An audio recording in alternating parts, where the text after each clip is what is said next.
Welcome. Find yourself comfortable wherever you are. Let your eyes grow heavy. Tonight, we're going to drift somewhere very far away from the noise and the brightness of the world above. We're going to sink down, gently, slowly, into the deep underground, into a forgotten kingdom, a place of ancient stone and soft echoes, of glowing mushrooms and silver pools, of quiet warriors and sleeping gods. Tonight, we journey to Hallownest, take a slow breath in and let it out softly. There is no rush here. There is nowhere you need to be. The world above is very, very far away now, and as we descend together, further and further into the dark, into the warm underground silence, you can let your body grow heavier and heavier still. Hallownest is a kingdom that existed a very long time ago, deeper than you can easily imagine.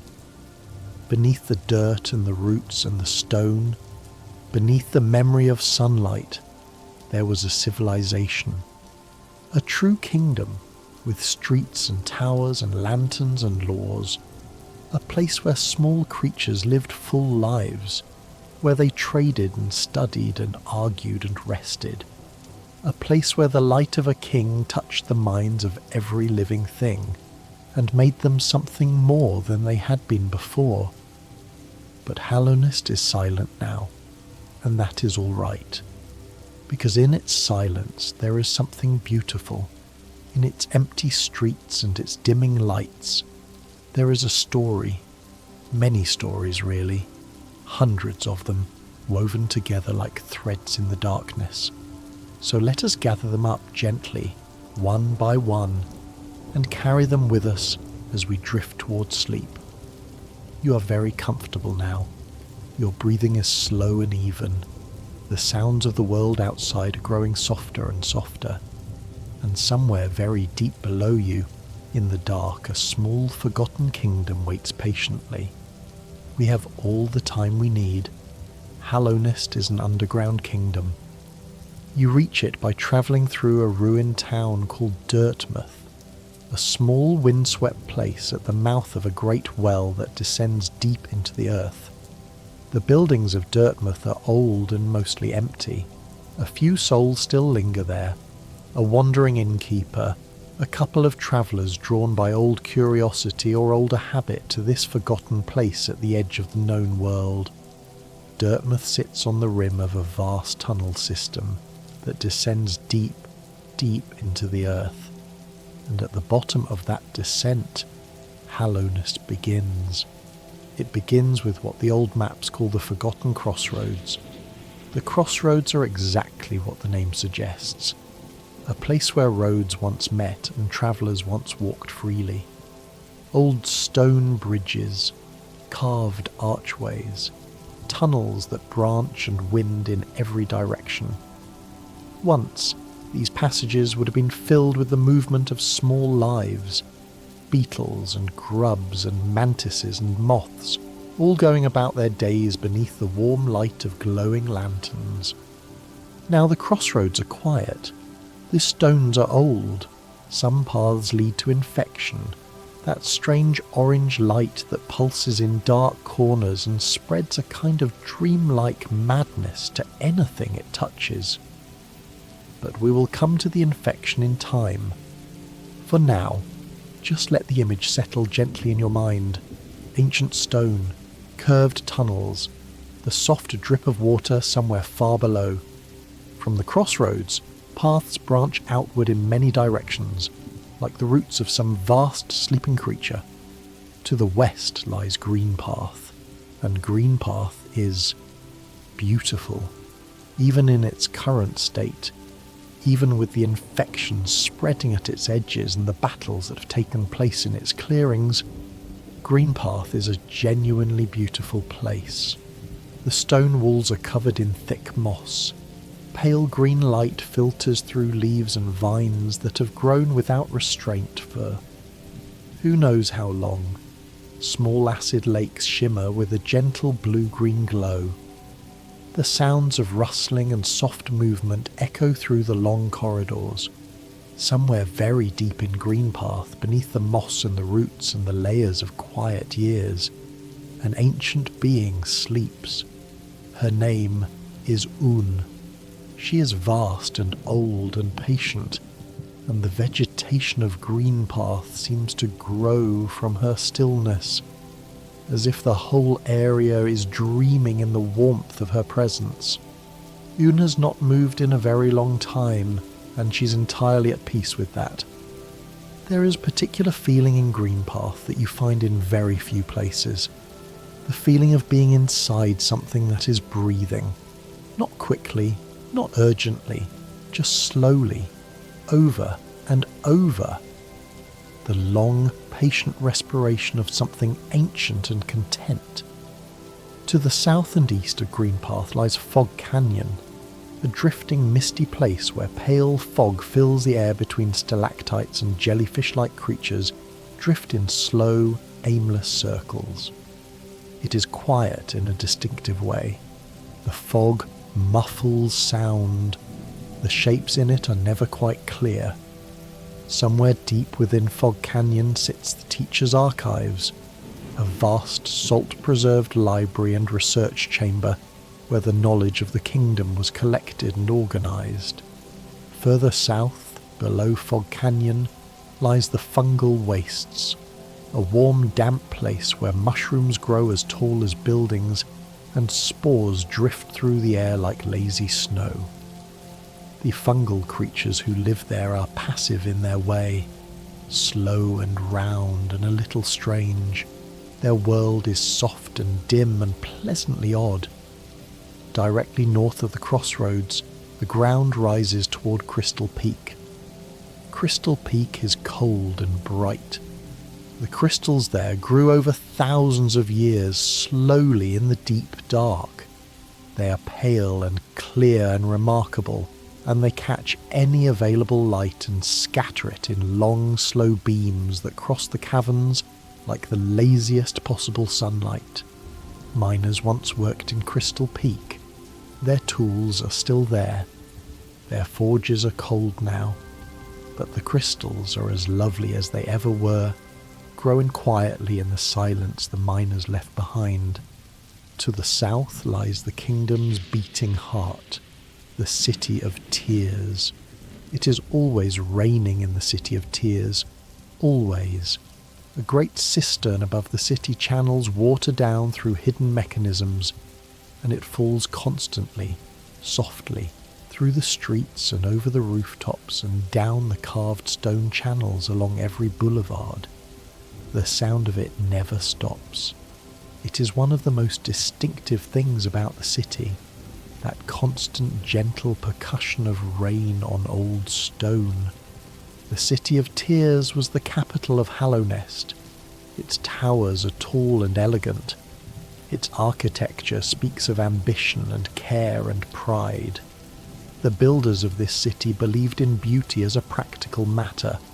They made things beautiful because they believed the world was better for it, and the city has lasted, long past the point where anyone remains to truly maintain it. Lanterns still glow in some windows. The canals still carry their careful streams. The city still stands, quiet and patient, in its perpetual soft rain.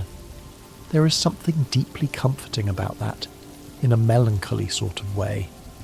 The idea that the mechanisms of care continue, even after the original caretakers are gone. The rain falls because it was always meant to fall, and it does. Further down still, below the city, below the old waterways and the deepening dark, lie regions that have fewer names and more shadows. The ancient basin, a place of still air and forgotten things, the antechamber to the deepest place of all, and below even that, the abyss. But we will come to the abyss in time. For now, let the shape of Hallownest settle gently into your mind. A vast underground world full of rooms and roads and lives and stories. A place that was, and in some sense still is, even in its silence, even in its forgetting. You're drifting very gently now. Your breathing is slow.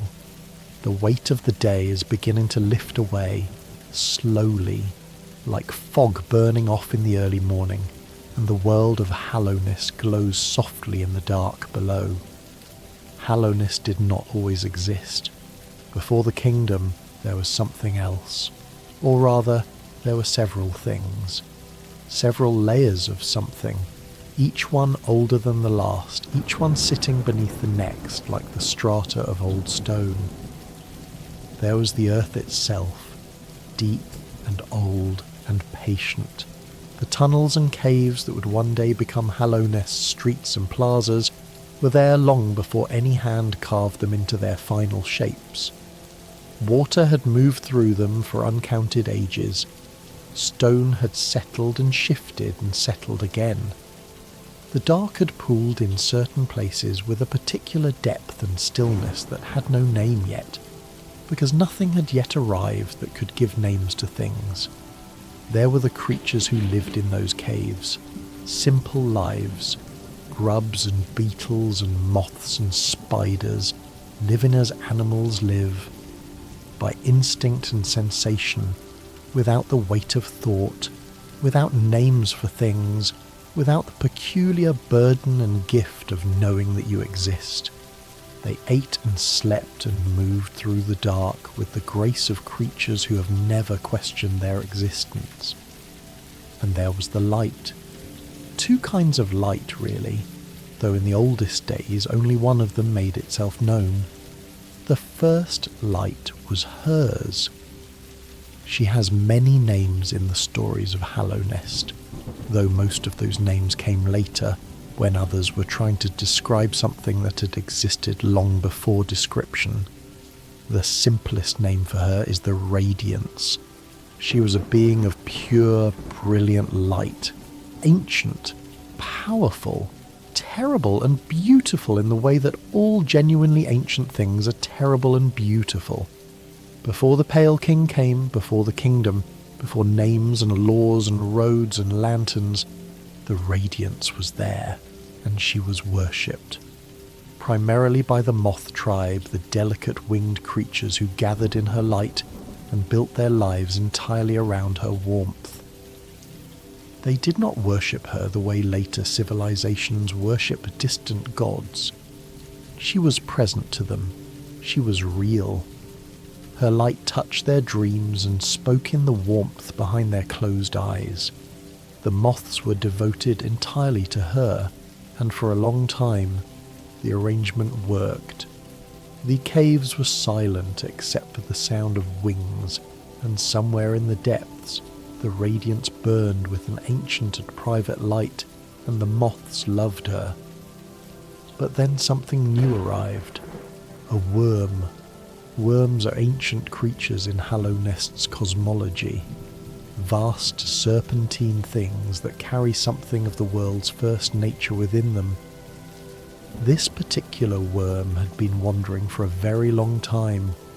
It had travelled through places and forms that we have no record of, living the life of something very old and very powerful and very unconcerned with the civilizations of small beings.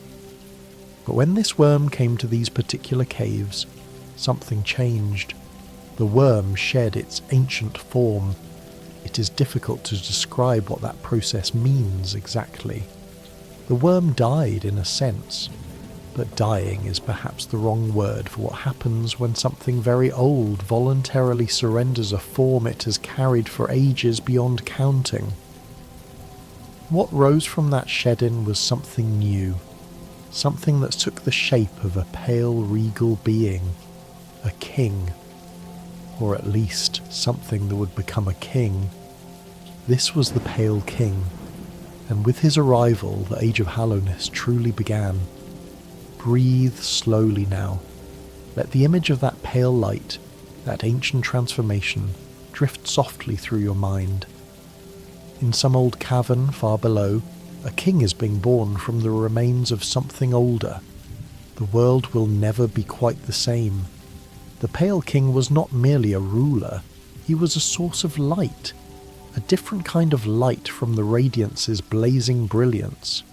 His was a pale, cool, steady light, a light that did something extraordinary, a light that, when it touched the mind of a simple creature, gave that creature something unprecedented, the ability to think, to truly, genuinely think.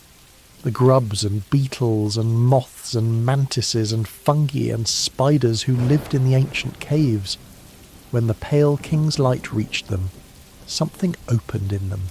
They began to speak, to build, to remember, to wonder. A higher mind settled into creatures that had previously lived entirely by instinct, and suddenly Hallownest was full of voices and questions and plans. Creatures that had been simple animals became something more, something that could ask why, and could want, and could reach. This was the gift of the Pale King, or perhaps it was a gift. Perhaps it was something more complicated than a simple gift. Gifts of consciousness are never entirely simple things. To be given a mind is also to be given the capacity for suffering, for longing, for the particular ache of caring deeply about things that can be lost. But in the language of Hallownest's history, it is remembered as a gift. The Pale King looked out at the creatures of the underground world and saw potential there, and he gave them the tool to fulfill it. In return, they followed him. A kingdom grew up around the Pale King with remarkable speed, as kingdoms do when they have a clear centre of gravity. Roads were laid, cities were built, laws were written, trade began, art was made. The creatures of what had been a simple cave ecosystem began building cathedrals and writing philosophy and arguing about commerce and studying the nature of the soul. The Pale King presided over all of it with a cool, careful, extraordinary intelligence. He was not warm exactly. He was precise. He was strategic. He thought in very long arcs, across spans of time that most minds cannot comfortably hold. He cared about his kingdom, about its creatures, but his caring was of the distant structural kind. He built systems that would protect and sustain. He made laws that would last. He thought about problems that had not yet emerged and quietly prepared for them. In the White Palace, his palace, which existed in a kind of elevated, pale dream space, accessible through the deepest dream, the Pale King sat and thought. For a very long time, he sat and thought. And his thoughts shaped Hallownest. But the Pale King was not alone in his ruling. Alongside him was the White Lady. She was a very different kind of being. Not a worm, not a king.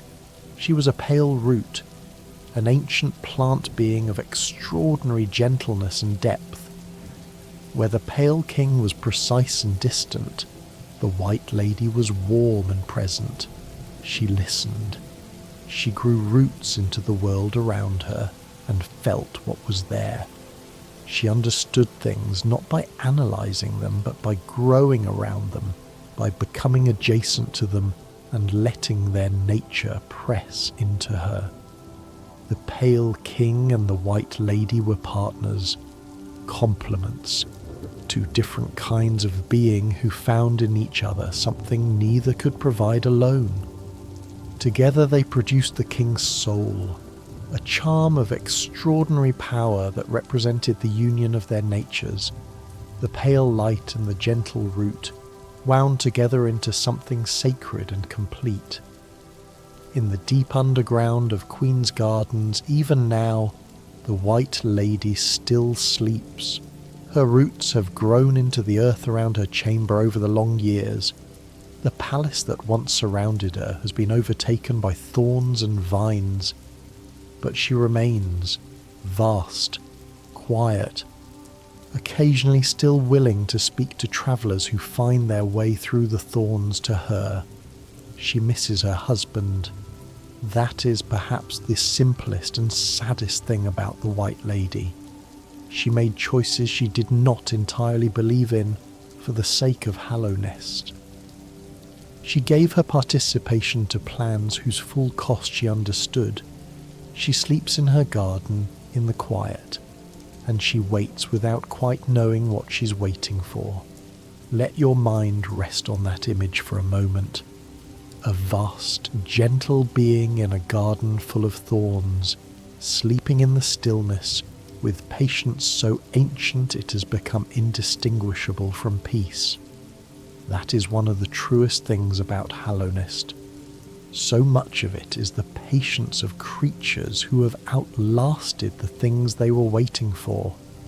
Now we come to the light that was there first. We come to the radiance. She was old before the Pale King arrived. Old before the moths thought to give her a name. She existed in the deep places of the world as something fundamental. The way light is fundamental. The way warmth is fundamental.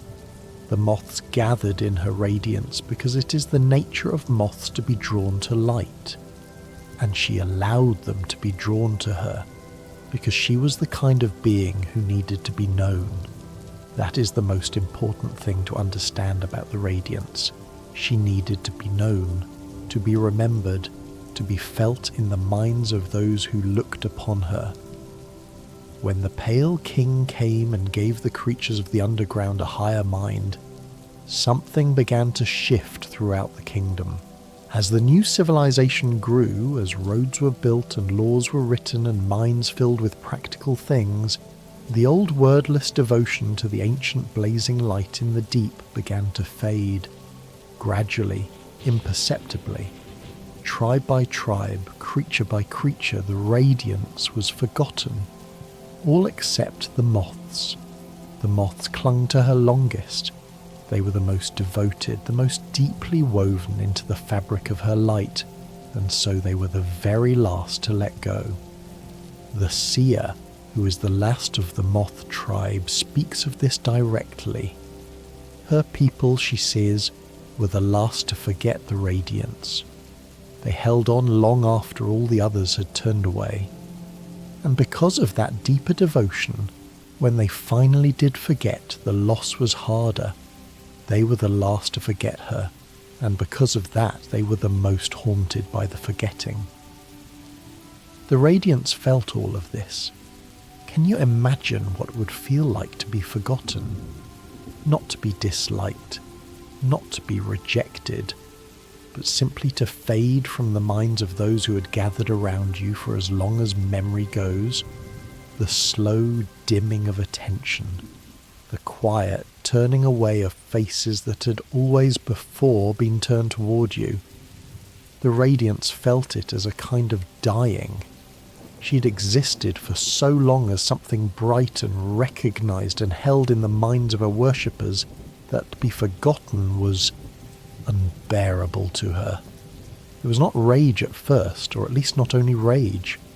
It was something more like grief. The grief of a being who has defined themselves by being known, and who finds themselves, slowly, becoming unknown.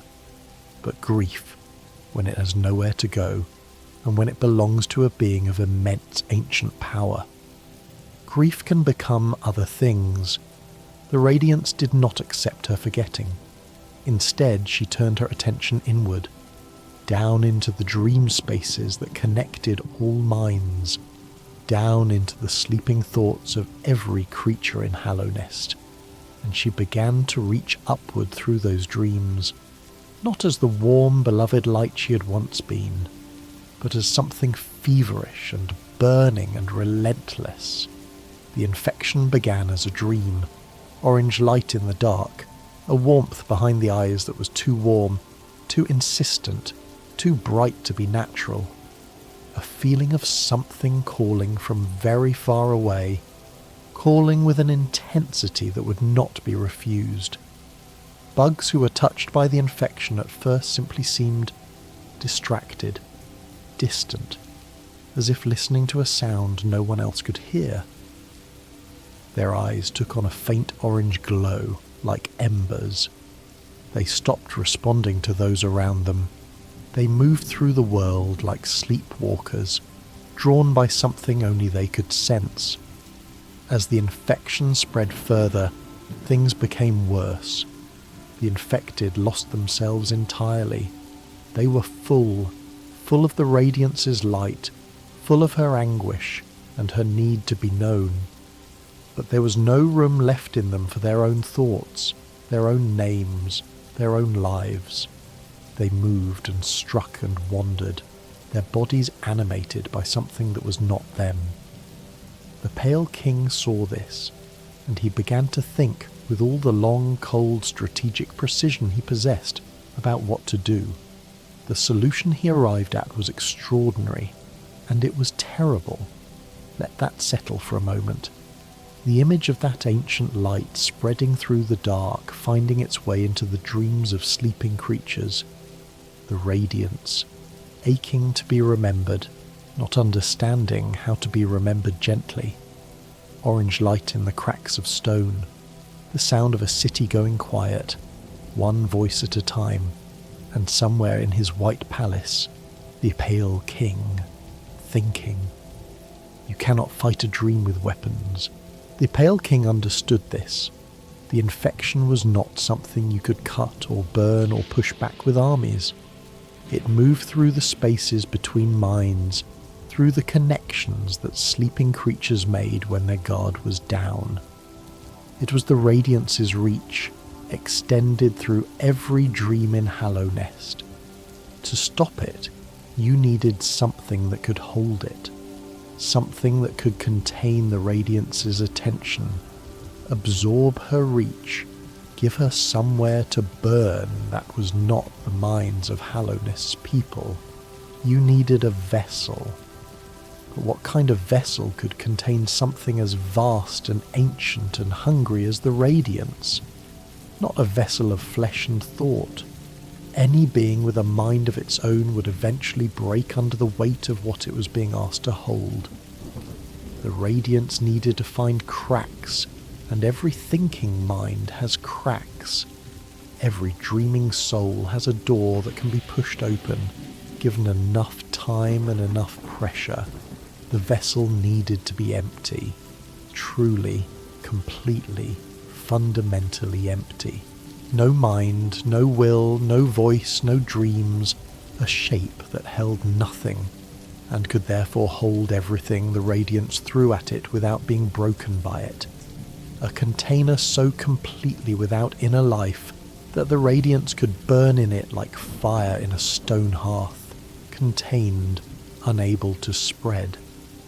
The Pale King went to the Abyss. The Abyss is the deepest place in Hallownest, lower than the ancient basin, lower than anything that has a name on any map. It is a vast, lightless vertical pit of extraordinary depth, and at the very bottom of it pools something that has no precise name but is sometimes called the Void. The Void is the opposite of the Pale King's light. If his light gave minds, the Void was the perfect absence of minds.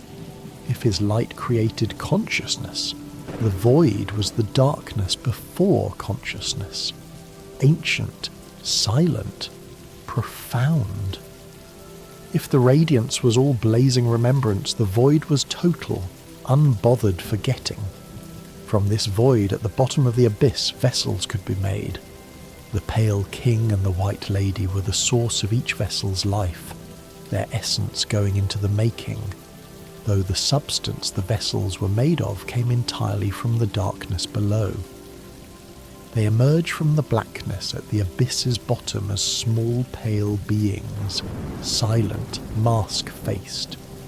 Moving without apparent emotion or intention, they were placed in the abyss to grow into what they were, to become vessels in truth, not just in form. And from that darkness, many of them were found wanting. The abyss, in its strange and powerful way, seeped into the small vessels. The Void flowed into them, and for most of the vessels something unexpected happened. Despite every effort to create beings with no inner world, no self, no dreams, they developed something. A whisper, a flicker, some tiny, nearly invisible fragment of feeling or awareness that made them, in the Pale King's precise and unforgiving accounting, impure. Not empty enough, not hollow enough, not suitable for the burden they were being considered for. Impure vessels were cast back down, into the abyss, into the dark, to wander in the vast pit, or to dissolve back into the void from which they came. There were so many of them. If you could somehow see the bottom of the abyss, you would see hundreds of small, still forms, vessels that were made and found wanting and returned to the dark, each one a small, wordless, perhaps entirely unconscious life that began and ended in the same lightless place. It is one of the saddest things in Hallownest's history. Not dramatic, not loud, just quiet, repetitive. The patient, terrible logistics of a king making dozens upon dozens of small beings and finding each of them insufficient. Not because they were flawed in any way that a fair judge would call a flaw, but because they had the one thing the plan could not allow, something inside. Among all those created vessels, one appeared to meet the Pale King's standard. This vessel appeared to be truly empty. No crack in the pale mask, no flicker in the dark behind the eyes, no whisper of inner life that could be measured. When the Pale King looked at this vessel with all the precision and care of someone who'd been searching for exactly this thing for a very long time, he saw nothing looking back, nothing at all. This was the vessel who would become the Hollow Knight, the one the Pale King called, in his writings, our pure vessel. But there is a detail in this story that matters enormously, and it is a very gentle, very quiet detail, one that the history of the kingdom might almost have overlooked. When the Pale King looked at the vessel he had chosen, he felt something. He felt, perhaps despite himself, something like love, or sorrow, or the particular ache of a parent who was about to send their child toward an impossible burden. Some feeling that was not part of the plan, not part of the coldly logical solution he had constructed, but simply the feeling of a living being looking at another living being and recognizing something there. And that moment of feeling, that involuntary emotion from a king who valued emptiness above all things, may have been the very thing that made the vessel not quite as empty as it needed to be. A crack appeared in the plan, too small to see, too small to measure. Hallownest held its breath and did not know it was doing so. Breathe slowly, let the quiet weight of that settle. The abyss is very still and very dark. The small pale vessels wander in its depths, and one of them, the chosen one, is about to carry a burden that nothing should ever have to carry alone. The sealing took place at the Black Egg Temple. The temple sits at the heart of Hallownest, in the forgotten crossroads. It is an ancient structure, old even by the standards of a kingdom that was already very old. 3 great locked doors sealed its entrance, 3 locks that could only be opened when 3 specific sleepers were awakened. Before the Hollow Knight could be sealed within the temple, 3 more things had to be arranged. 3 lives had to be given in their different ways to Hallownest's solution. The 3 dreamers. The dreamers were 3 individuals who agreed, each for their own reasons, to enter a permanent sleep. Their dreaming bodies would hold the seals on the Black Egg Temple. They would lie in their places throughout Hallownest and dream, and their dreaming would keep the doors locked, and the doors would keep the Hollow Knight contained, and the Hollow Knight would keep the Radiance imprisoned. 3 sleeping bodies standing between a kingdom and its destruction. The first dreamer was Lurien the Watcher. Lurien lived in the tall tower of the Watcher's Spire in the City of Tears, and he looked out always, over the city and the kingdom. He was devoted to observation, to knowing, to seeing every part of Hallownest and understanding it. More than that, he was devoted to the Pale King, not in a complicated way, not with reservations or conditions. He simply believed in the king, and in the kingdom with the pure and uncomplicated faith that some people carry like a lantern through their entire lives. When the Pale King asked Lurien to give his sleeping form as one of the seals, Lurien agreed, without hesitation, without bargaining. He believed it was the right thing, and the Pale King had asked him, and that was enough. Lurien the Watcher sleeps now in his tower, while rain falls on the glass above him. His long, watchful eyes are closed. His body, still in its keeper's robes, remains in the room at the top of his spire. He sleeps, and his sleep holds the first of the 3 seals, and the City of Tears continues to receive its gentle, constant rain outside his sealed windows. The second dreamer was Monomon the Teacher. Monomon was the archivist and keeper of knowledge in Hallownest. She ran the teacher's archives, deep within Fog Canyon, a vast, salt-preserved library and study space where the knowledge of the kingdom was collected and organized. She was brilliant and strange and dedicated to understanding, and she is perhaps the most complicated of the 3 dreamers. Monomon agreed to become a dreamer, but she made a condition. She had a ward, a masked creature named Quirrell. And Monomon, who could not bear the thought of her memories and her purpose simply being sealed away behind closed eyes, chose to hide something of herself within Quirrell. Her memories were preserved carefully within her own mask, which Quirrell wore atop his head, so that something of her knowledge and purpose would continue in the world even while her body lay still in the archives. Quirrell would wander through Hallownest, carrying Monomon's hidden memories without fully knowing he carried them, until the time was right for him to understand what he had been holding all along. Monomon the Teacher sleeps in her archives now, preserved in salt like the documents she once tended so carefully. Her expertise in every subject the kingdom ever studied is still there, somewhere behind her closed eyes. And somewhere in Hallownest, her memories walk in the form of a gentle, curious traveller who wanders from place to place, fascinated by everything he encounters. The 3rd dreamer was Hera the Beast. Hera was the queen of the spider tribe in Deepnest. Her people lived in the deepest, darkest, most tangled parts of the underground world.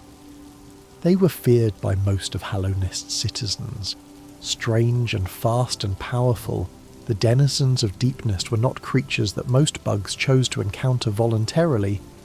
Hera was their queen, powerful, fierce, and a highly skilled negotiator. She too agreed to become a dreamer. But she drove a harder bargain than Lurien's pure faith or Monomon's intellectual arrangement. Hera wanted something specific in return for her sleeping body. She wanted a child. More precisely, she wanted the Pale King to father a child with her, a daughter who would be born of the union of their 2 very different natures, half Pale King, half Spider Queen, a child who would inherit something of both worlds. The Pale King agreed, and so from this unusual and deeply practical arrangement, Hornet was born, half-sibling to the knight who would eventually descend into Hallownest, daughter of a king who had submerged himself entirely in strategic solutions, and a queen who gave her waking life so her daughter could exist. Hornet would grow up knowing what her mother had sacrificed. She would carry that knowledge with her through everything she did. Hera the Beast sleeps now in Deepnest, deep in the dark, surrounded by the webs and the shadows of her people's home. Her body is still, and her dreams are the third lock on the Black Egg Temple's door.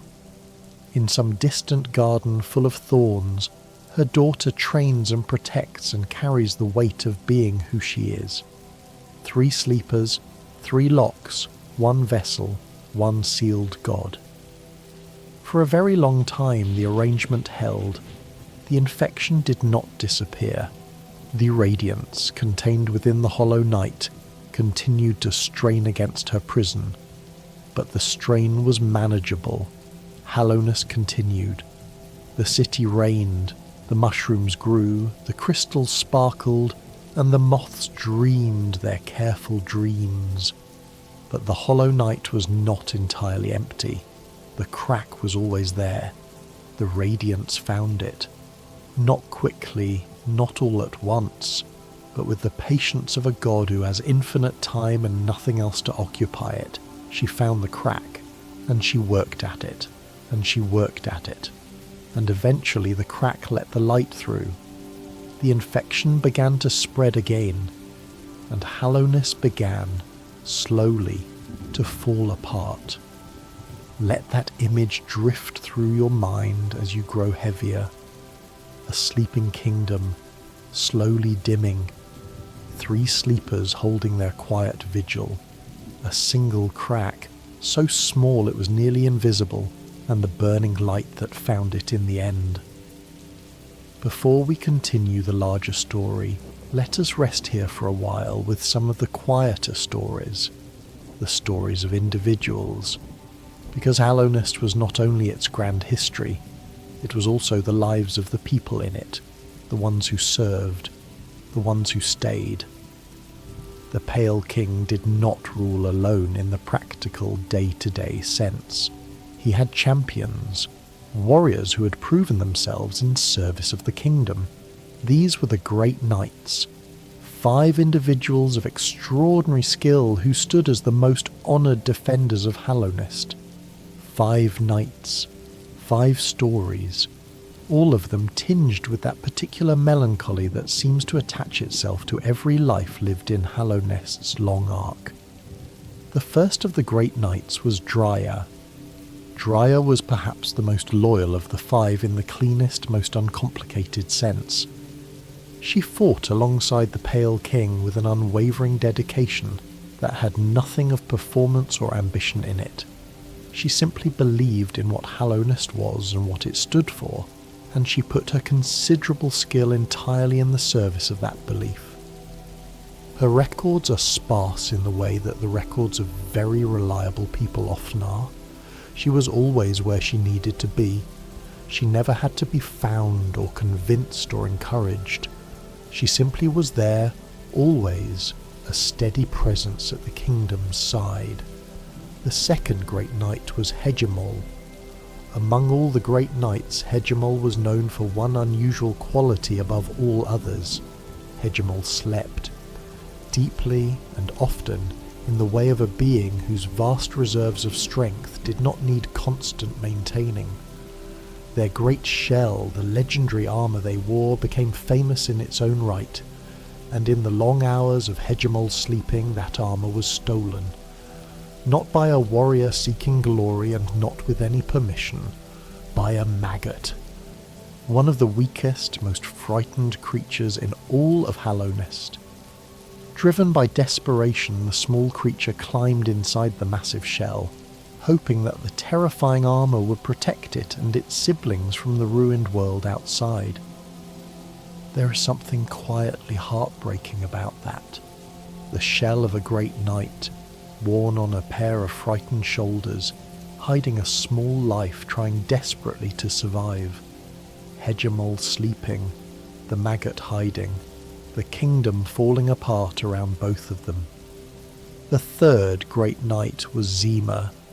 Zima is known now mostly as the Grey Mourner, a figure encountered in the deep places of Hallownest, draped in grey robes, grieving.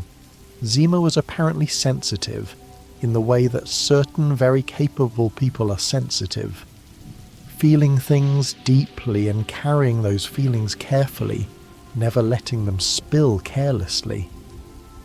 They were mourning a very specific loss, the death of someone they had loved, someone from a foreign land, someone who was not of Hallownest. The grave in the Queen's Gardens, the request to carry a delicate flower to that grave without allowing it to be damaged, a tiny pilgrimage of grief offered to any traveller passing through. Zima is not gone. They are simply waiting, in grey, in the patient quiet of their sorrow.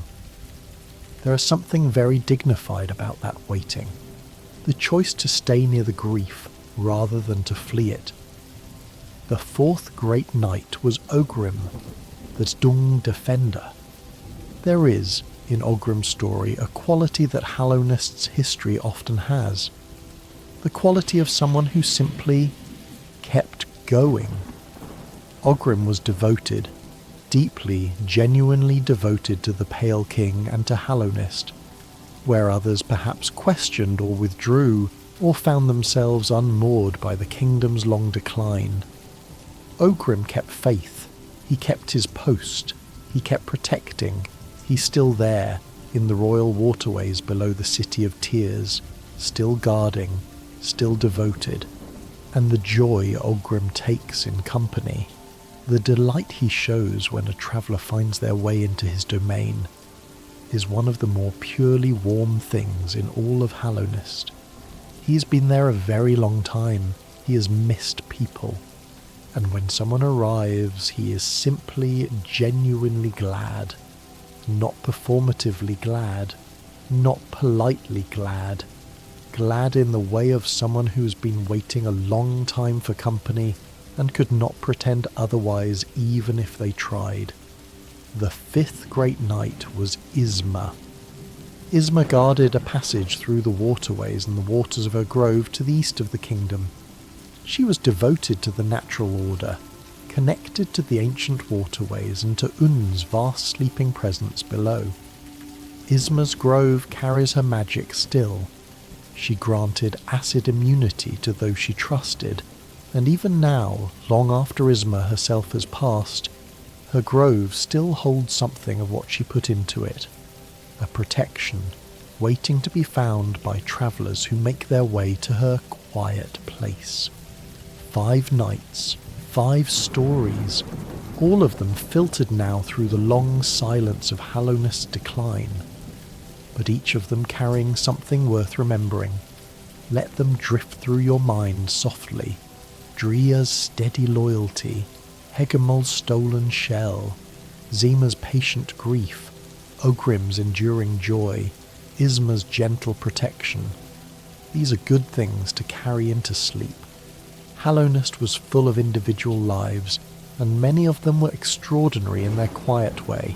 There was Cornifer the cartographer. If you wanted to find your way through Hallownest, you needed a map, and maps meant Cornifer. He was a rounded, gentle creature with an enormous fondness for his work, the work of going somewhere new, and then carefully, lovingly rendering it onto paper, so that those who came after could find their way. He travelled through every area of the kingdom, making his painstaking records, and wherever he went he left trails of torn map paper, small breadcrumbs of cartographic enthusiasm scattered behind him in each new area he explored. His wife Iselda ran their little shop in Dirtmouth.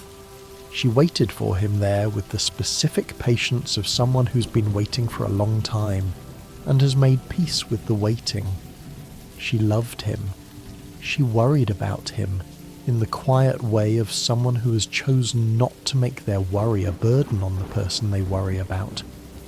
She sold his completed maps to travellers who came through town, and whenever Cornifer finally returned from whatever far place he had been mapping, there was a particular kind of quiet joy in their reunion that needed no words to describe.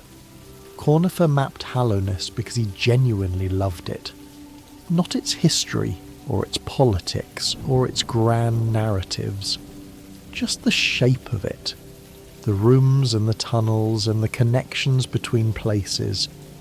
There is something very grounded and good about that. He just wanted to know where things were. There was Quirrell. We have already spoken a little of Quirrell, the wandering scholar who carried Monomon's sealed memories within him. But Quirrell deserves to be known in his own right, not only as the keeper of someone else's legacy. He was curious. That is the essential thing about Quirrell. He was curious in a way that was pure and genuine and not complicated by anxiety or ambition. He wanted to understand the world he found himself in. He asked questions. He listened carefully to answers. He travelled to places that most travellers avoided because there might be answers there worth finding.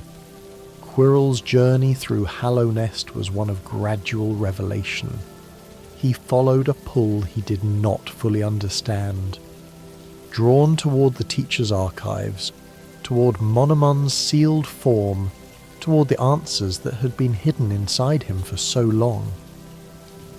When he finally understood what he was carrying and what he had been guided toward, there was a completion to it. Not a happy completion, exactly, but a whole one. He ends his journey at a quiet lake, the Blue Lake, at the edge of the world. He sits there by the water in the stillness. He has done what he came to do. He has understood what he needed to understand. It is one of the most peaceful images in all of Hallownest. A gentle scholar sitting by a still lake, having arrived at the end of a long journey, at peace with everything that led him here. There was Bretta. Bretta was a small bug who'd been frightened by the world.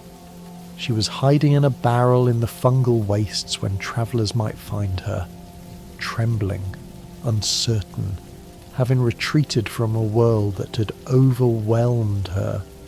She had come to Hallownest seeking something, and she had found it more than she bargained for. If she was helped and brought safely to Dirtmouth, something changed in her. Slowly, in the safety of the small town, surrounded by other inhabitants, she grew braver, not all at once, not dramatically, but she began to engage with the world again. She found a purpose in that small community. She began to write stories, little fictional adventures featuring a brave hero. She worked things through in narrative the way that many people do. There is something very recognisable about Bretta, the person who was frightened by the world and retreated to safety, and then, slowly, in the company of others, found their courage again. Not courage for great deeds, just the quiet courage to keep being present in a world that is sometimes overwhelming. There was Zote the Mighty as he called himself.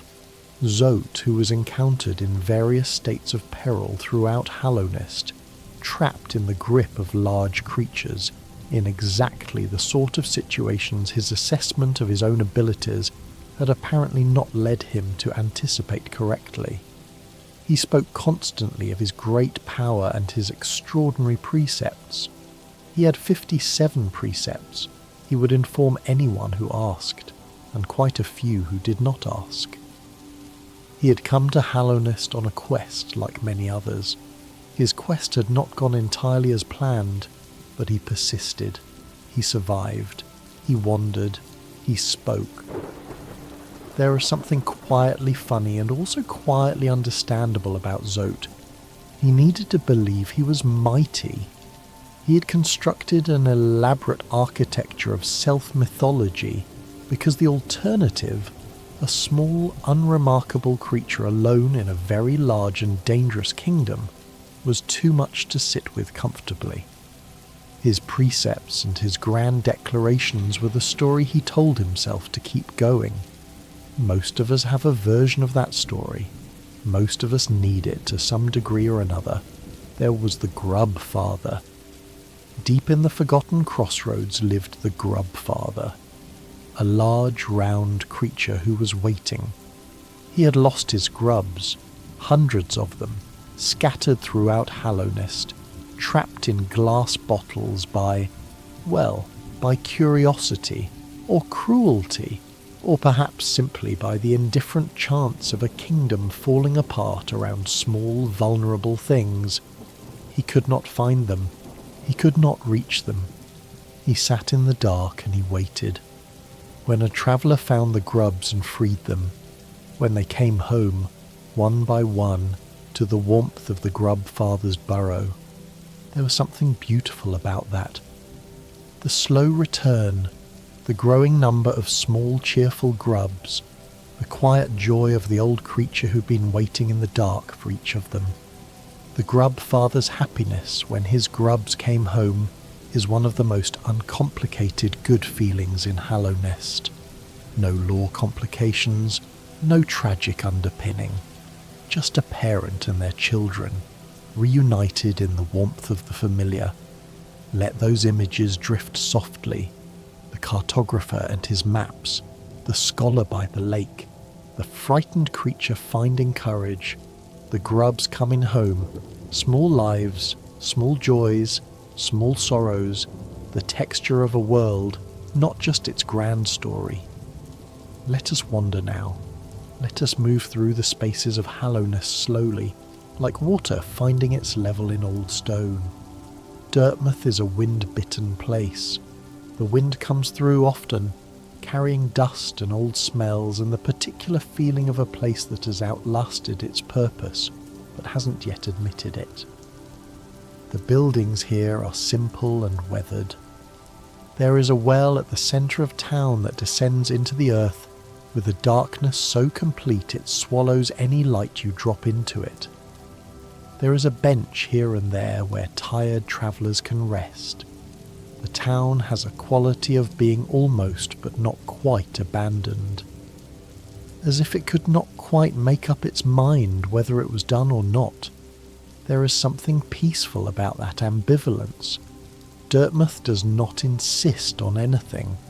It is simply there, in the wind, at the edge of the great underground.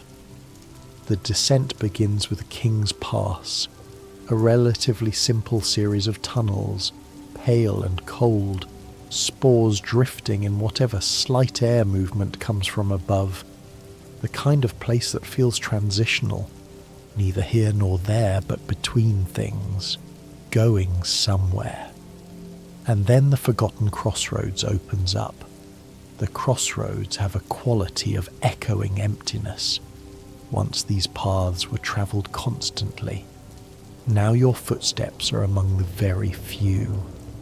The architecture is Hallownest's characteristic style.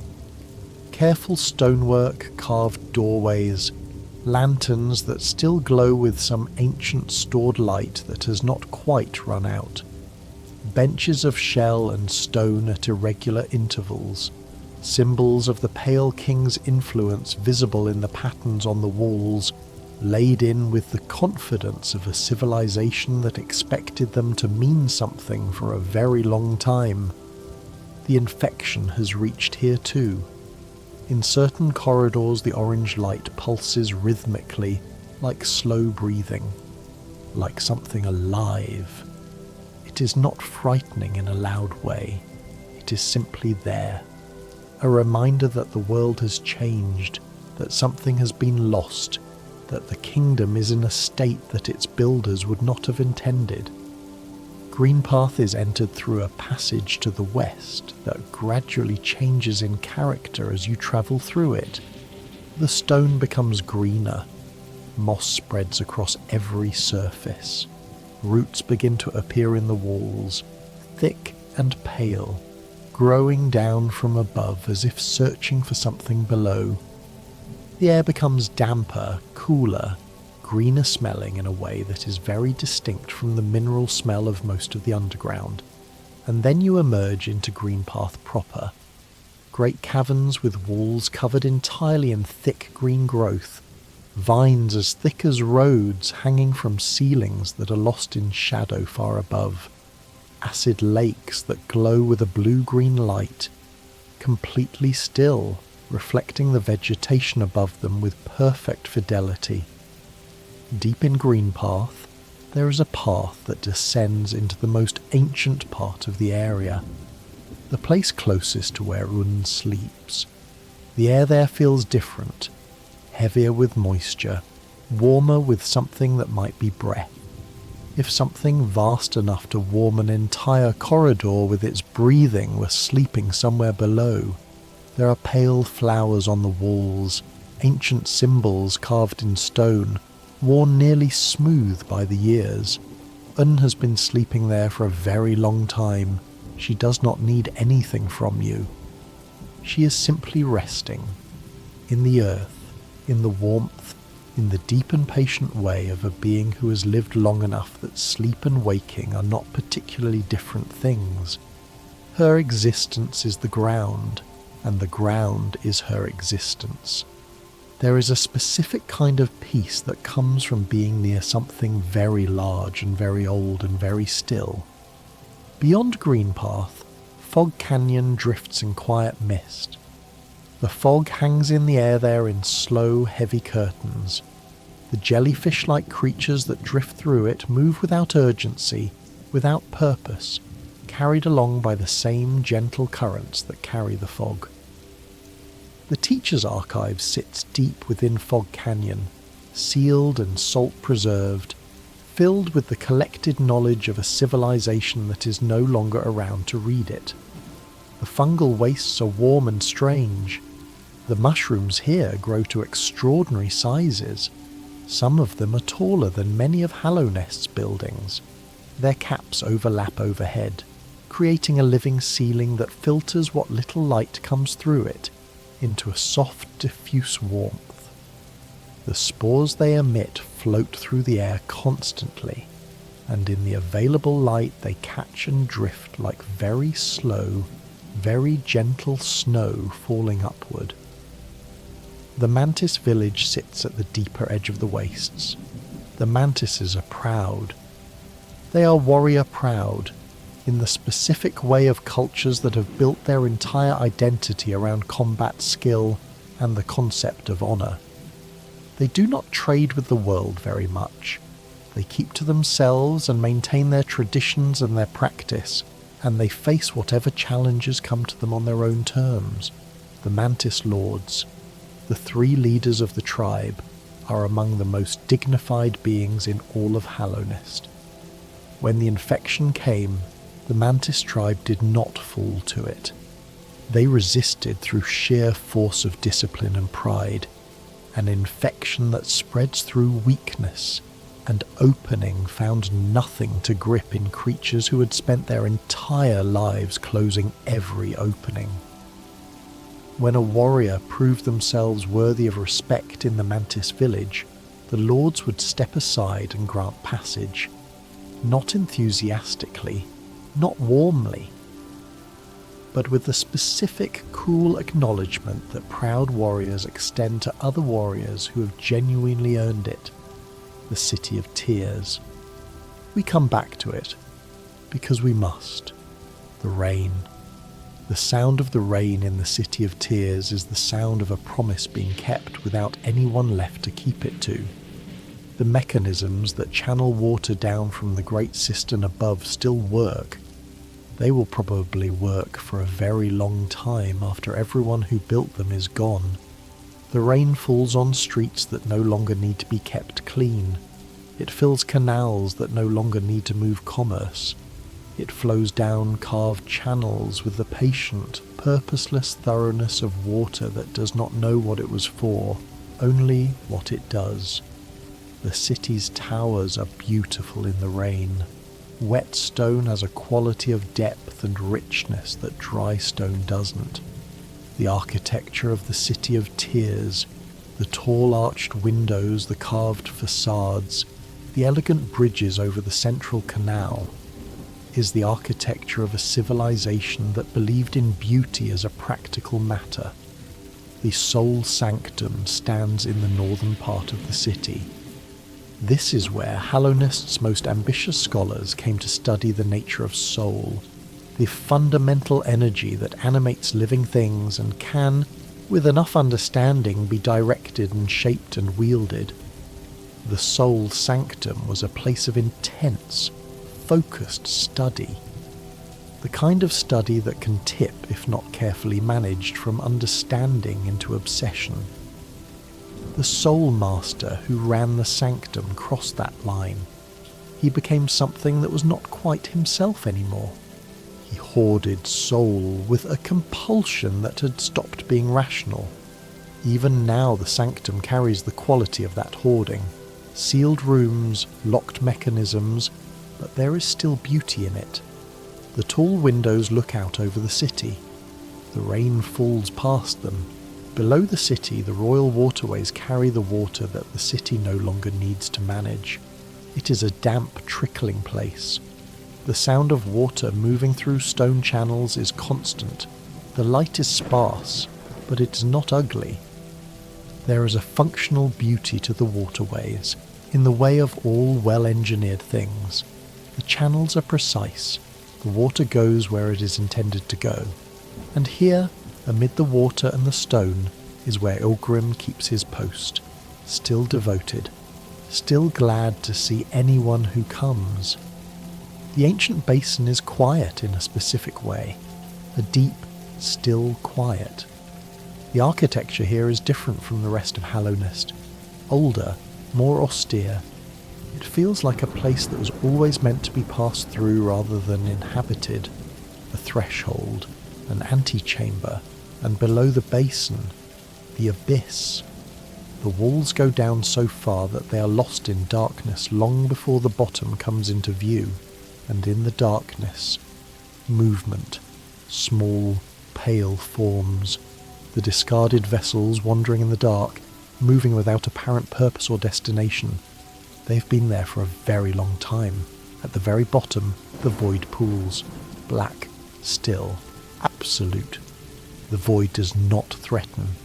It does not reach upward or demand attention.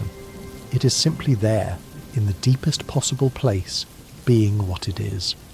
The oldest thing, the darkness before consciousness. Breathe slowly. The abyss is very far below you, safely at the bottom of everything. And you are warm, and your body is heavy, and the voice telling you these things is very, very soft. Let us rise now, gently, from the depths of the abyss.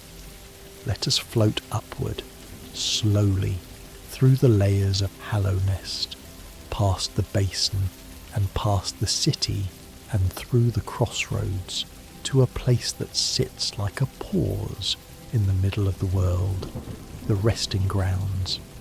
This is where Hallownest's dead are honoured. The resting grounds are carved with grave markings. There are memorials here, small, careful things, for the bugs who lived their lives in the kingdom and then lay down in the good dark when they were done. It is not a mournful place, exactly.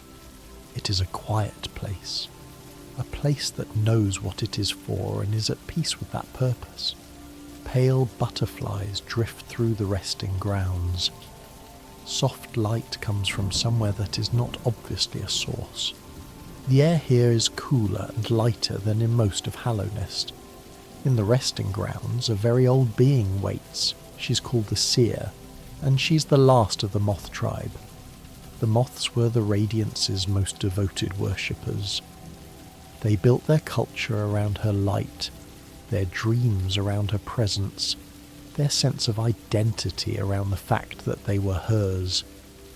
When the Pale King came and gave consciousness to the creatures of the underground, the other tribes slowly turned their attention toward the new king and the new civilization. But the moths held on. They were the last to forget the Radiance, the most devoted, and therefore the ones whose forgetting came last and cost the most. When the forgetting finally arrived, they were haunted for it. Their dreams were troubled by something they could not name, a blazing presence that had been removed from their conscious minds, but had not fully left their sleeping ones. The moths dreamed in confusion and anguish for a long time. They created the dream nail to help with this. The dream nail is a weapon of a kind, but also a key and also a reader of things. It cuts through the membranes that separate waking from dreaming, thought from expression. With it, you can enter the dream spaces of sleeping beings. You can read the surface thoughts of living things, which come up as small fragments of text, the topmost layer of a mind's private speech.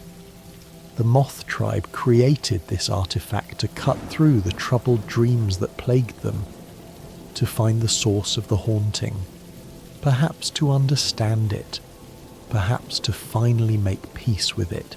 The seer is the last of them, very old now in the resting grounds, having outlasted everyone else who shared her kind. She's been guarding the dream nail and waiting for someone to use it as it was meant to be used, to gather the essence of the dreaming world, to follow the trail of dreams back to their source. The seer's sadness is quiet and very old. She's not fresh in her grief. She's had too long for the grief to remain raw. It has become something more like acceptance.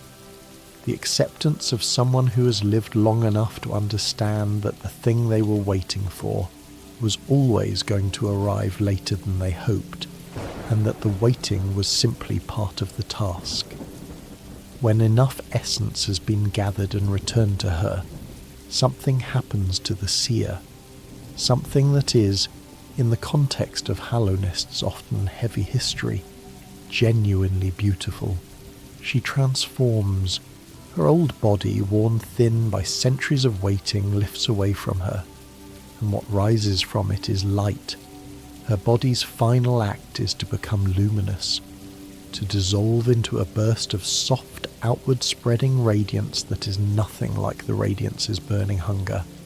It is free, it is quiet, it is complete. The last of the moth tribe, who spent her long life waiting and guarding and hoping, finds at the end of her waiting a kind of dissolving joy. She goes the way the moths perhaps always should have gone, not in anguish or in forgetting, but in light and in completion. She is, in her way, one of the most dignified beings in all of Hallownest. We have not yet properly visited Deepnest. Let us go there now, gently, with the safety of someone who is only visiting in story. Deepnest is dark. That is the first and most important thing. The darkness in Deepnest is not the ordinary darkness of places that simply have no lanterns. It is a deeper darkness, a darkness that feels somehow intentional, like the inside of something that has closed itself deliberately around you. The webs absorb light. The walls are black and organic. The paths wind and fold back on themselves in ways that frustrate any sense of direction. The place wants to be unknown to those who are not its own. It is also alive in a way that Hallownest's other areas are not. The webs vibrate. The silk rustles. Things move in the periphery of any available light. Nothing holds perfectly still. The spider tribe who ruled Deepnest, Hera's people, were a civilization of a different kind from the City of Tears. No towers, no canals, no rain channeling mechanisms. Instead, vast silk structures, communities built into the walls and ceilings, a different relationship to space, to up and down, to what a home looks like. They were powerful. They were feared throughout Hallownest, mostly by creatures who had never met them and built their fears from second and third-hand accounts. The relationship between Deepnest and Hallownest proper was always complicated. They were part of the kingdom, technically, but they existed on their own terms, by their own rules. Hera's chamber in Deepnest is surrounded by her people. She lies in state, in the dark, in her deepest place. Spiders drift past her. The web trembles with their movement. Her eyes are closed, and in some distant garden full of thorns, her daughter trains and protects and carries the weight of being exactly who she is. terror made a reasonable trade, she sleeps. Hornet, half Pale King, half Spider Queen, all herself. Hornet is one of the most compelling figures in Hallownest, because she is perhaps the most fully aware. She knows who she is and where she comes from. She knows what her mother gave up. She knows what her father built and what it cost. She has no illusions about the kingdom or its history, and yet she protects it. Not because she believes it is perfect, not because she thinks the old order was right or good or complete, but because it is hers. The ruins of Hallownest are hers. The people still surviving there are hers to look after. The knight who arrives and begins the journey toward the kingdom's heart is also, in a way, hers, half-sibling, kin, connected by a bloodline that runs through an impossible history. Hornet tests the knight at first. She fights them, not to destroy them but to understand them, to know if they are equal to what is coming. She appears in their path at various points, silent and direct, using her needle and silk with a precision that is genuinely beautiful to witness. She is measuring something, deciding something. She does not speak much during these tests. She does not explain. She simply offers the test and waits to see what the knight does with it. Over the course of the knight's journey through Hallownest, Hornet becomes less of an obstacle and more of a parallel presence, someone else who cares about the fate of the kingdom, pursuing their own approach to the same problems. They do not always agree. They do not always work together in any coordinated way. But there is a thread between them, thin and strong like the silk Hornet uses, that holds even under tension. Hornet occupies an in-between space that no one else occupies. She's not exactly of Hallownest, and not exactly of Deepnest. She's not exactly her father's child, and not exactly her mother's. She is the product of an arrangement, born into a gap between worlds. She does not seem to mourn this. She simply is what she is, with total clarity about what that is. She stands in her solitary space without flinching from it. There is something very strong about that kind of clarity. The clarity of someone who knows exactly where they stand, even if where they stand is a strange and solitary place. Her red cloak, her silent precision, the way she appears and disappears with the suddenness of someone who is completely in command of their environment. Hornet is one of the most alive things in a kingdom that is trying very hard not to die. Into Hallownest, eventually, comes something from outside.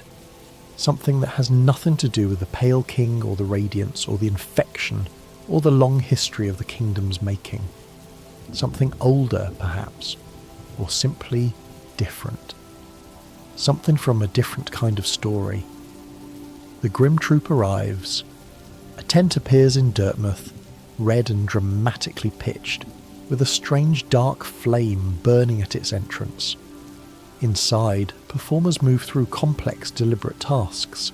There is something theatrical about every member of the troupe, something that suggests performance is not merely what they do, but what they fundamentally are. They do not drop it between shows. They do not exist outside of it. The performance and the performer are one thing. Their leader is Grimm. Grimm is unsettling in a specific way that is hard to pin down. He is elegant. He is courteous. He speaks with the measured, warm tone of someone who's always performing something, even in private conversation.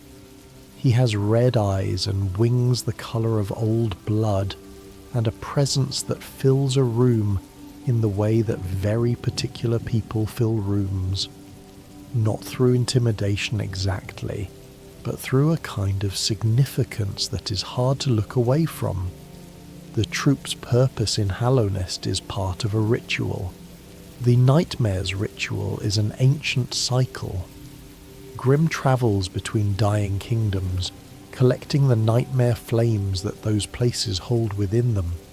He gathers those flames and brings them together, and from that gathering the next Grimm is born. The current one consumed and transformed, and reborn in the ritual's fire. The troupe carries this cycle with them from place to place, from dying world to dying world, existing outside of the histories of those worlds entirely. Among the troupe's members is a figure called Broom. Unlike the others, who move through their roles with something like acceptance, Broom is unhappy with it. He has been part of the ritual for a very long time, and he is tired. He does not believe in it the way the others believe in it. He would like there to be an ending. He would like to stop. If the knight finds Broom and hears him out, and if they ultimately work with him to break the ritual rather than complete it. Broom burns the tent. The troupe disperses. Broom himself becomes in some sense free, appearing later as a gentle, somewhat dazed creature called Nim, who no longer carries the weight of the ritual, who simply rests in Dirtmouth, warm and unburdened in the aftermath of the fire. Not every ancient thing is worth continuing. Some cycles run past their purpose, and sometimes stopping looks like a small, tired creature sitting quietly in Dirtmouth, free for the first time in a very long time, with nothing pressing to do. In Hallownest there are two great resources that the world runs on. Not gold, not food or water. Two stranger things, soul and essence. Soul is the energy that animates living things. Every creature in Hallownest has some of it. It moves through bodies the way something vital does.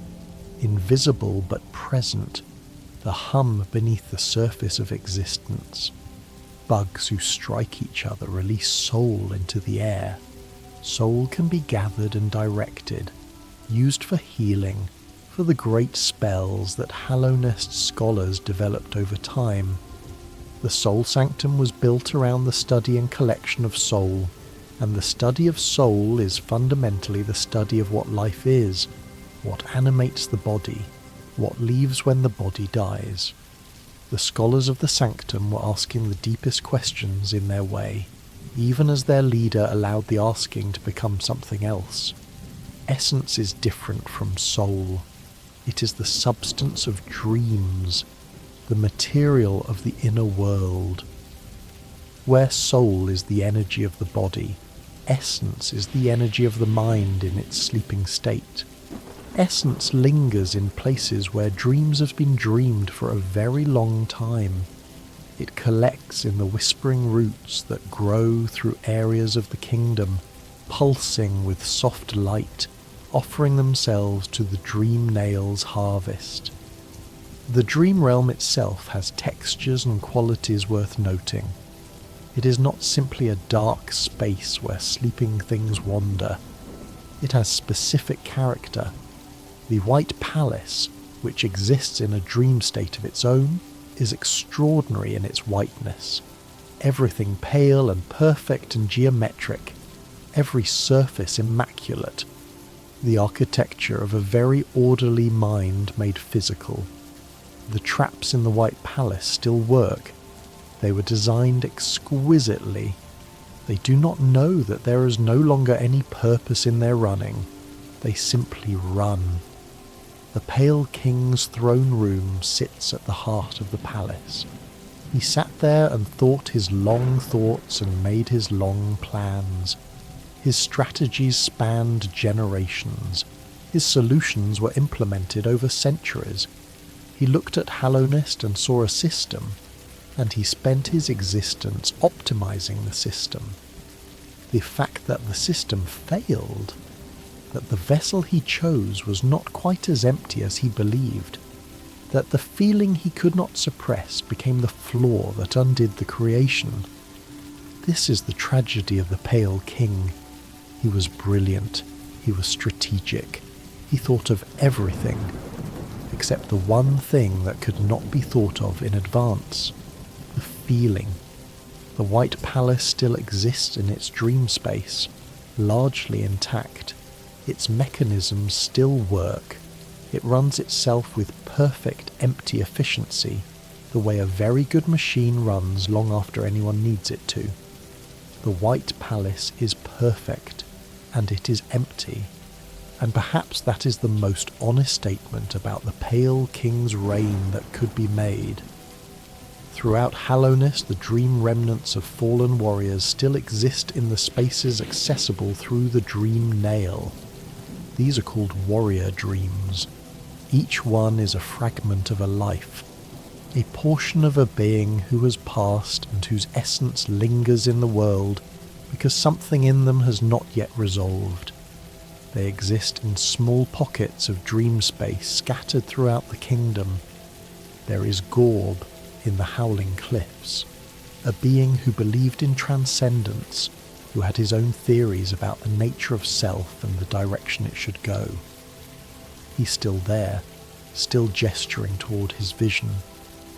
There is Zero, near the resting grounds, a warrior with a monument to his passing right there beside him, inscribed with his name and what was known of him. There is Elder Hu in the fungal wastes. There is Galleon in Deepnest. There is Markoth in Kingdom's Edge, a moth who refused to forget the radiance even when the rest of the tribe gradually let go of her, who retreated into isolation to preserve that memory alone. There is Marmu in the Queen's Gardens, small and round and endearing, who became a spiritual guardian despite being relatively young at the time of passing. And there is No Eyes. No Eyes is in Stone Sanctuary in Greenpath. She removed her own eyes, deliberately, because she was seeing things she could not bear to see. The visions the infection sent through dreams, the shapes that appeared at the edge of sight and would not leave. Without eyes, the vision stopped. She lives in Stone Sanctuary in the dark that is now all she can experience. She is gentle. She speaks only in small fragments. She waits. She is done in the way that some people are done long before they are gone. When these warriors are engaged through the dream nail and then defeated in their dream space, they dissolve. The essence that kept them lingering is released. The fragments of self that were holding on for so long, let go at last, and they go wherever the dead of Hallownest go, into the quiet, into the essence that spreads through the world and becomes other things. It is, in its strange way, a kindness, to help the holding on finally stop. In Hallownest, the primary weapon is the nail, not a sword, not a blade of the kind that comes immediately to mind in stories of kingdoms and warriors. A nail, a long tapered weapon that Hallownest fighters carried and trained with and built an entire martial tradition around. The 3 nail masters represent the pinnacle of this tradition. Their names are Sheo, Matto, and Oro, and they were all taught by the same teacher, the great nail sage Sly, who is generally accepted to have been the greatest nail practitioner in Hallownest's history. Nailmaster Matto lives in the Howling Cliffs, near the top of the world in those wind-scoured heights. He practices his technique in solitude and the constant movement of cold air. He is serious and dedicated, and in the way of very serious and dedicated people, quietly content. His particular art is the Cyclone Slash, a spinning technique that extends the nail's reach in every direction at once. Nailmaster Oro lives in Kingdom's Edge, at a forge in the east. He is sharp and direct. He charges for lessons, which his brother Matto considers unworthy of the tradition, but which Oro simply considers practical. He is not warm exactly, but he is honest, and he teaches well. His art is the Dash Slash, a technique that combines movement and striking into a single fluid motion. Nailmaster Shio is perhaps the most surprising of the three. Shio lives in Greenpath and has at some point in his life given up fighting to become a painter. He creates large, sweeping paintings with an enthusiasm that suggests he has found something in art that fighting never quite gave him. He will teach the nail art if asked. His technique is the Great Slash, a powerful focused strike. But what he really wants to talk about is painting, the composition, the colour, the specific challenge of capturing something true about a subject in the time before the moment passes. Sheo decided to paint rather than fight, and he seems entirely at peace with this decision. More than peace, perhaps, something closer to joy. And their teacher, the great nail sage Sly, now runs a general goods shop in Dirtmouth. The greatest nail practitioner in Hallownest's history sells useful items to travellers from a small stall in a windswept town. He is friendly and genuinely useful, and gives no indication in his everyday conduct that he was once something considerably more. He taught 3 masters. He built a tradition that spread through the entire kingdom. He runs a shop. There is something very right about that. The Colosseum of Fools sits in the heights of Kingdom's Edge, a vast arena built for combat as spectacle. 3 trials of increasing difficulty were offered to fighters who wished to prove themselves. The place is still functional, still running, maintained by habits that outlasted the audiences.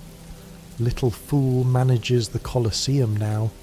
He is small and works within the massive structure that surrounds him, without apparent distress about the size disparity. He seems to understand his role perfectly, and to accept it with the equanimity of someone who has long since stopped wondering why things are the way they are. Somewhere in the eastern reaches of Hallownest, there is a place where a community of bees made their civilization. They called it the Hive. Gold-coloured in character, warm, industrious in the particular way of bees, purposeful, collective, focused on the work of the hive as a whole, rather than on individual ambitions. The bees of the hive fiercely rejected the Pale King's rule. They refused to be part of the kingdom's broader community, sealing themselves away to maintain their distinct way of life. The Hive Knight still guards the approaches to the hive, enormous, gold-armoured, moving with the specific combination of heaviness and controlled speed that deep purpose produces. The Hive Knight is not hostile out of malice. It is protective out of duty. The duty to the hive, to what the hive was, to whatever of it remains. There is a record in Hallownest's lore of the Weavers, ancient practitioners who worked silk into things of power and meaning. Hornet's abilities with silk and needle connect to this older tradition, though the connection runs deeper than anything recent. The Weaver's Den is a quiet place of old silk and dim light, and the memory of craft. The Weavers are gone, but their work persists in the walls, the patterns still holding their shape, the silk still strong after all this time. In the City of Tears, a relic seeker named Lem runs a small shop. He buys relics from travellers who bring them in from the ruins of Hallownest. He is gruff and somewhat impatient, and clearly not particularly interested in making friends. But underneath the impatience is a genuine passion for the history he is piecing together through the objects that survived it. He is trying to understand Hallownest through the things it left behind, through the wax seals and the journals and the vessels that he buys and carefully catalogues. He is, in his gruff and unsociable way, doing something important. Someone needs to collect the pieces. Someone needs to hold them and ask what they meant. There is a lake called the Blue Lake at the very edge of Hallownest's eastern reach. It is cold and still and very blue. Nothing lives in it that poses any danger. It simply sits there, perfectly reflecting whatever is above it, in the quiet that deep water has when it's left alone for a very long time. Quirrell is there. He sits by the blue lake with the quiet of someone who has arrived somewhere after a long journey. He doesn't need to move on. He has found the end of his story, and the lake's stillness seems to be exactly right for it. The water doesn't ask anything of him. The lake is perfectly still. The reflection is perfect. He is at the end of his wandering, and it is a good end. One of the things worth knowing about Hallownest is its relationship to language and symbol. The bugs of Hallownest used a specific writing system. It appeared throughout the kingdom in carvings and monuments and official texts. A system of precise marks and deliberate shapes that carry meaning in their arrangement. The language is beautiful in the way that writing systems designed with intention tend to be beautiful. There is care in every mark. The Pale King's symbols appear throughout the kingdom. Stylized pale light, geometric forms. They appear on walls and floors and gates and official structures, everywhere that the kingdom claimed as its own. The Radiance's symbol is very different. Circles, radiating lines, the shape of light expanding outward from a source. It appears in older places, on structures that predate the Pale King's kingdom. It is the symbol of something more ancient than civilization. It does not argue for its existence. It simply illustrates it. The void has no symbol, really. The void is defined by the absence of marks. You cannot symbolize the void without betraying its nature. The void is what remains when everything that can be marked has been marked and set aside. This says something true about all three of them. The Pale King made himself a language, a system, a set of marks to carry his legacy. The Radiance expressed herself in the most ancient and direct way, as light expanding from itself. The void simply is, without needing to be marked or remembered or known. The benches of Hallownest deserve a mention, because they are one of the small enduring good things. Throughout the kingdom, there are these benches, curved, worn, made of shell and stone, places to sit, places to rest.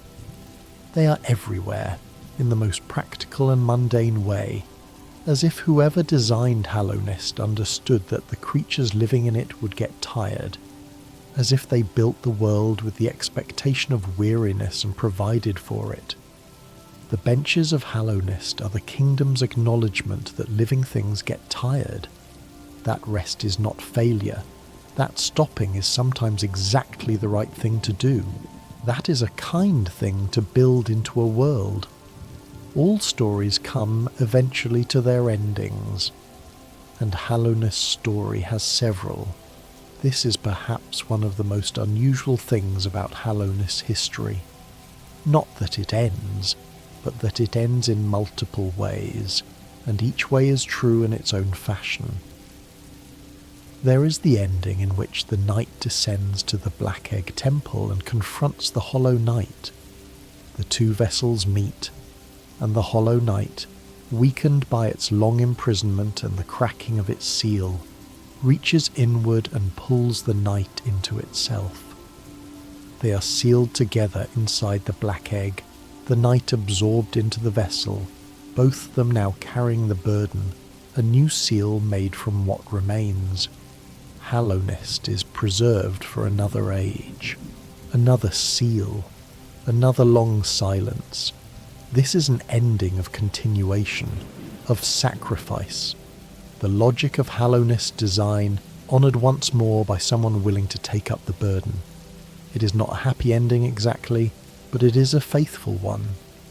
There is the ending in which the knight, with the dream nail awakened and with the marks of the three dreamers dissolved, enters the dream space within the Hollow Knight during the fight itself.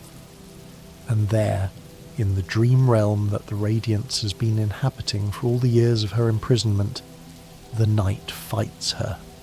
The Radiance in her truest form, all that ancient aching light, all that burning need to be remembered, accumulated over ages of imprisonment. The night, hollow and void-filled, fights her, and in the dream space, the Radiance is defeated. She does not go quietly. She blazes. She expands. She is, in her final moments, exactly what she always was. Blazing light that needed desperately to be seen. And then she is gone. The hollow night, freed of its burden, falls. The source of the infection is gone. The dreaming is over.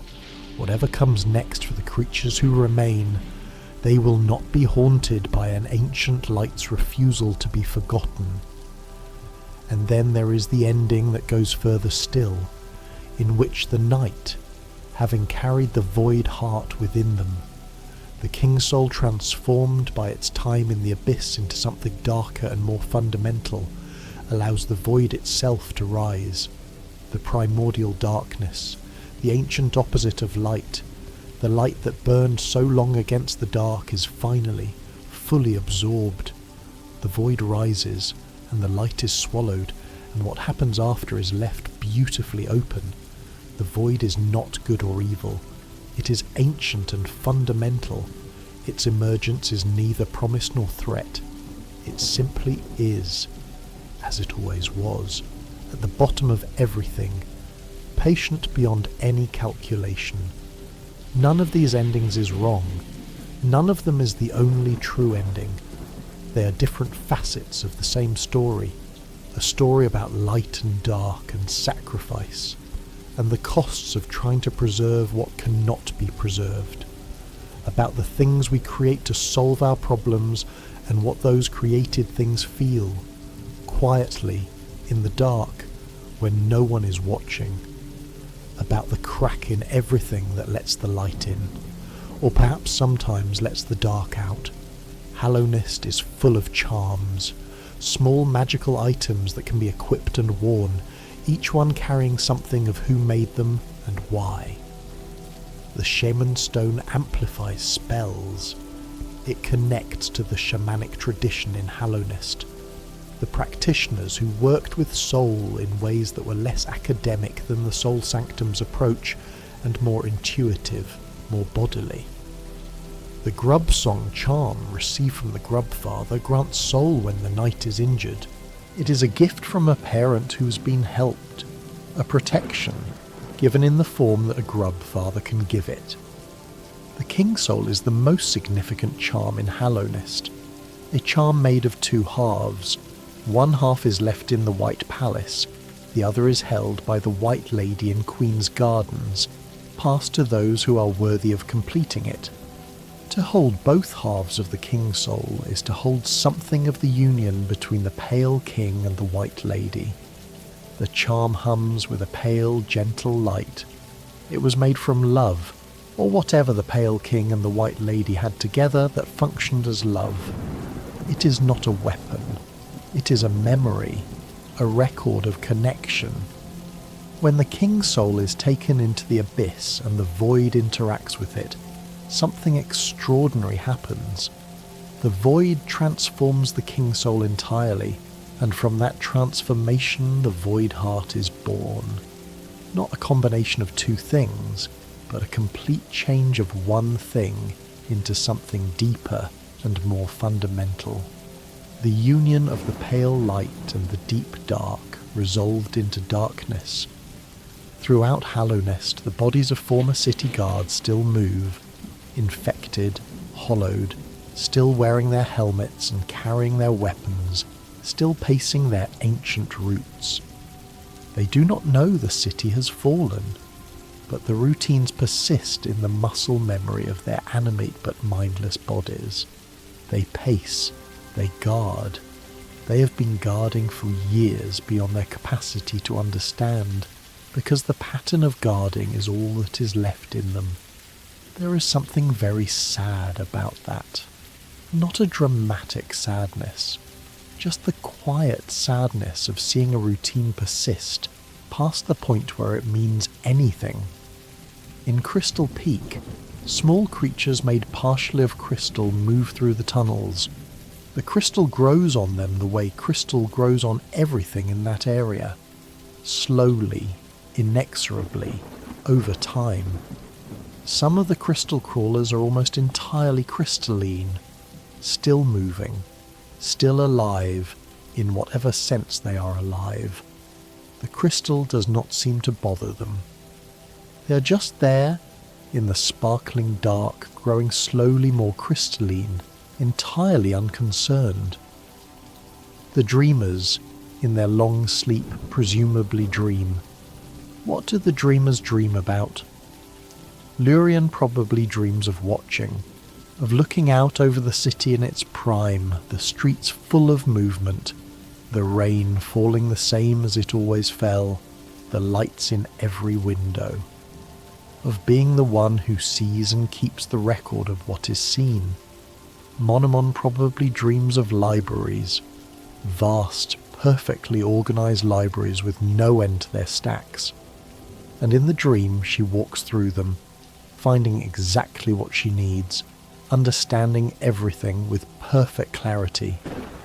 And Hera probably dreams of Hornet, of a daughter she never got to know, of the life she gave up so that life could exist. She sleeps in the dark of Deepnest, and in her dreams her daughter is close by, and everything is all right. Throughout Hallownest there are stagway stations, the stags, large antlered beetle creatures, once carried passengers throughout the kingdom via an underground network of tunnels. The last stag is the only one still operating. He's glad to have a passenger again. He carries the night through the stagway network with something that might be interpreted as pride in his work, or simple satisfaction in the resumption of purpose. The stagway network was how the kingdom connected its far parts, how a citizen of Deepnest might visit the City of Tears, how a Crystal Peak miner might make it back to the crossroads for the night. The last stag carries the memory of all of that movement, all of those journeys. He makes the journey one more time. We have wandered for a long time now through Hallownest, through its streets and its forests and its mushrooms and its crystals, through its history and its sadness and its small, genuine joys, through the stories of kings and gods and wandering scholars and loyal knights and frightened bugs in barrels, and a very old moth sitting in a garden of graves. It is a complicated place. Every place is complicated when you look closely enough. But Hallownest has a particular quality of complexity, a quality that comes from taking seriously the idea that even small lives in a crumbling kingdom matter, that the grubs coming home matters, that the cartographer making his maps matters, that Quirrell sitting by the blue lake matters, that a tired creature called Broom sitting in the ashes of a red tent finally free matters. The Pale King built a kingdom and tried to save it with emptiness. The radiance burned with the need to be remembered. The Hollow Knight carried a burden that nothing should carry alone, and the night descended into the dark to find out what was there, and somewhere in all of that, in the space between the light and the dark, in the crack in the vessel, in the dream that could not quite be contained, something happened that was not on any plan, something that was not supposed to be there. Feeling, the quiet, unplanned, irreducible fact that things mattered, that the grubs in the dark mattered, that the resting grounds mattered, that the sound of rain in a quiet city mattered, that the last moth turning into light mattered, that the child left in the abyss who climbed out and went looking for what lay at the heart of everything, that mattered too. You have been very patient in your listening. Your breath is slow and soft now. The world above is very far away. The sounds of daily life have faded into background, like rain on glass that you're no longer tracking individually. Each drop has become part of the general soft sound of things continuing without your attention. Hallownest is below you, deep below, past Dirtmouth and past the crossroads and past the fungal wastes and the City of Tears and the waterways and the ancient basin and the edge of the abyss, down where the void is still and patient and older than anything that has a name. The benches are empty, the lanterns are dimming. The rain in the city continues perfectly without a reason. Zima is sitting quietly in grey, near a grave, in the patience of old grief that has become a kind of peace. Grimm is at his post in the waterways, still glad to be exactly where he is. The seer has dissolved into light. Quirrell is sitting by the blue lake, and the water is perfectly still, and he has nowhere else to be, and does not need to be anywhere else. The Grub Father's burrow is warm and full, and the grubs are home. These things are true, and in their being true, in the way that the things that happen in imagined places are true, in their being held in the minds of the people who play and love this game, who carry it with them into their days and their nights. In that way they have a kind of permanence. Hallownest is forgotten, and Hallownest is remembered. Both of those things are true at once, and that is not a paradox.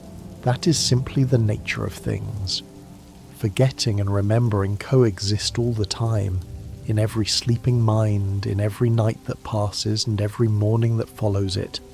Let your mind grow quiet now. There is no more story to follow. The path has wound its way back to the beginning, to the entrance to the well, to Dirtmouth in its wind, to the silence before the descent. Everything is still. You are warm and heavy, and the darkness behind your eyes is nothing to be afraid of. It is simply the darkness that is always there, patient and uncomplicated, waiting for you every night when you close your eyes and let the day go. It has been there your whole life, faithfully waiting, every night, exactly the same. The way the void waits, the way sleeps, the way the benches of Hallownest wait for someone to sit down and rest. You are resting now. The kingdom is very far below. The rain falls on the city. The moss grows in Greenpa. Somewhere in the deepest dark, small pale forms wander without distress, and the void is still, and everything is as it needs to be. Sleep. Sleep well. The lore of Hallownest will be here when you wake up, unchanged, patient, glowing softly in the imagination like a lantern in an old stone corridor, steady and warm and very far underground. The story does not end. Stories like this don't end. They continue in the dark, quietly, when no one is listening. Even now as you drift away, the kingdom holds its breath, and you are safe, and you are still, and you're going to sleep now, softly, like the last light of a lantern that has burned for a very long time and is gently going out.